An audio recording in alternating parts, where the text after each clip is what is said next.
জেলার ঈদের খবর জানবো। সেইখানে আছেন রাজশাহীতে সহকর্মী রাকিবুল হাসান। রাকিব, ঈদ মোবারক। রাজশাহীর ঈদের জামাতের সর্বশেষ তথ্য আপনার কাছে কি আছে এবং বিশেষ জামাত রাজশাহীতে কোথায় অনুষ্ঠিত হচ্ছে?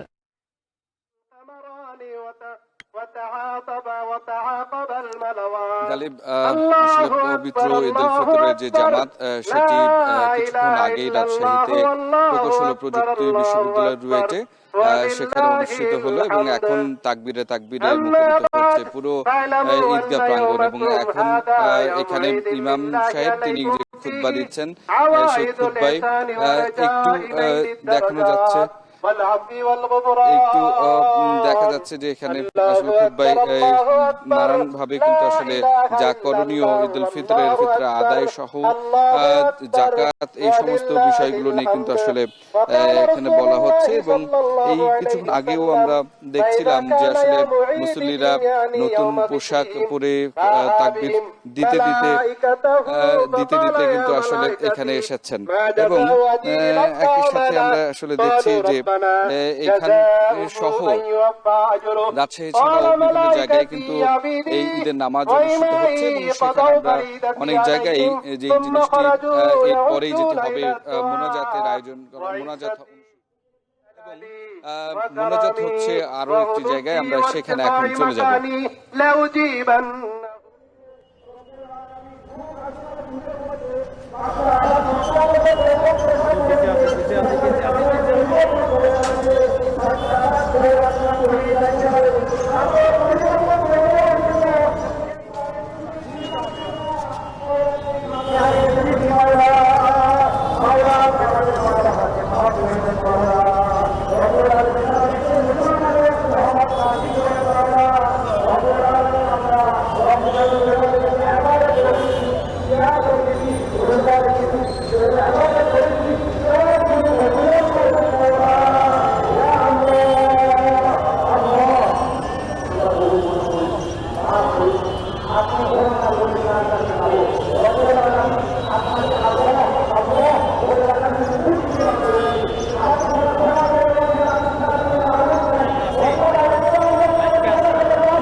প্রার্থনা এবং আল্লাহর সন্তুষ্টি অর্জনের জন্য এই যে ঈদ উল ফিতরের ময়দানে মুসল্লিরা কিন্তু আমরা দেখলাম যে সকাল থেকেই নতুন পোশাক পরে সুন্নত আদায় করে কিন্তু এই ঈদগাহ ময়দানে আসলেন।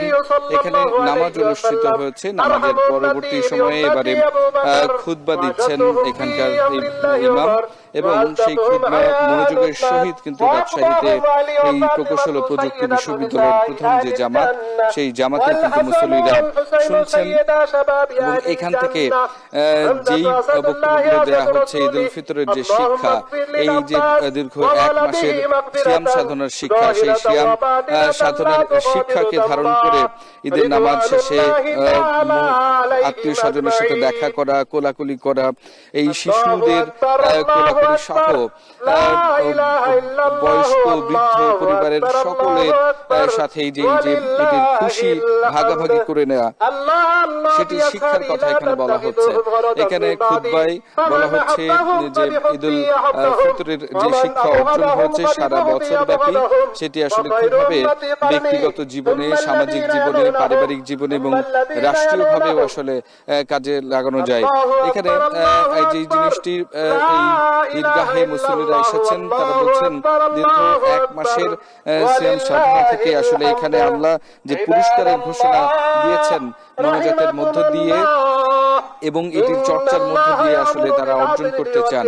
এবং এখন আমরা দেখলাম যে শুধুমাত্র রাজশাহী প্রকৌশল ও প্রযুক্তি বিশ্ববিদ্যালয়ের রুয়েটের এই যে নামাজ, সেটি অনুষ্ঠিত হওয়ার পরেও কিন্তু এরপরেই সকাল 8টার সময় রাজশাহীর কেন্দ্রীয় ঈদগাহ হযরত শাহ মখদুম রূপস রহমতুল্লাহ আলাইহির সেই কেন্দ্রীয় ঈদগাহে কিন্তু নামাজ অনুষ্ঠিত হবে সকাল 8টায়।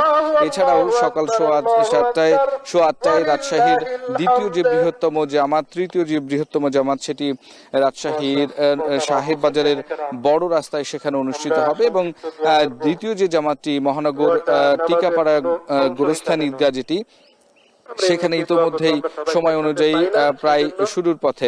এবং এখন রাজশাহী প্রকৌশল ও প্রযুক্তি বিশ্ববিদ্যালয়ের এখানে খুতবা শেষ হয়েছে এবং পরবর্তীতে আসলে দোয়া করা হবে, প্রার্থনা করা হবে।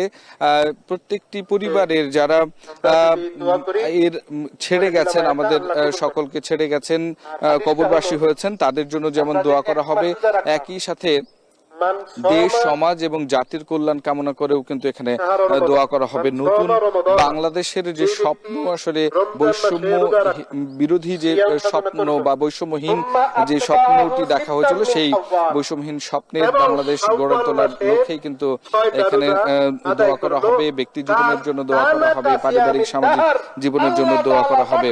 এবং একই সাথে আল্লাহর কাছে এই যে দীর্ঘ 1 মাস সিয়াম সাধনার পরে যেই প্রার্থনাটি আসলে এখানে প্রত্যেকে করছেন, যাতে করে আসলে আল্লাহর সন্তুষ্টি অর্জন করতে পারেন, সেটির জন্য আসলে কিছুক্ষণের মধ্যেই এখানে দর্শক, আমরা এই মুহূর্তে দেখতে পাচ্ছি যে রাজশাহীতে ঈদের জামাত অনুষ্ঠিত হওয়ার পর সেখানে খুতবা হচ্ছে, আর জাতীয় ঈদগাহ মাঠে যে প্রধান ঈদের জামাত সেটি অনুষ্ঠিত হবে আর কিছুক্ষণ পরে। সেখানে আমরা দেখতে পাচ্ছি ইতিমধ্যে বিভিন্ন রাজনৈতিক দলের নেতৃবৃন্দ সেখানে উপস্থিত হয়েছেন।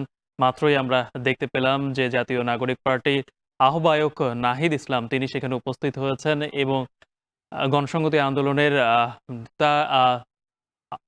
জুনায়েদ সাকিও সেখানে উপস্থিত হয়েছেন ঈদের জামাতের জন্য।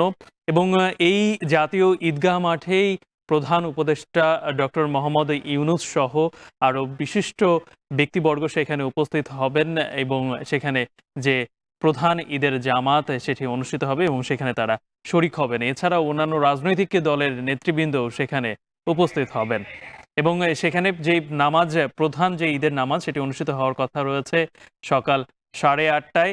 আমরা এর আগেও আমাদের সহকর্মীদের কাছ থেকে জানতে পেরেছি যে বিপুল পরিমাণে মুসল্লিরা সেখানে উপস্থিত হয়েছেন এবং যে প্রধান ঈদের জামাত সেটিতে তারা শরিক হচ্ছেন।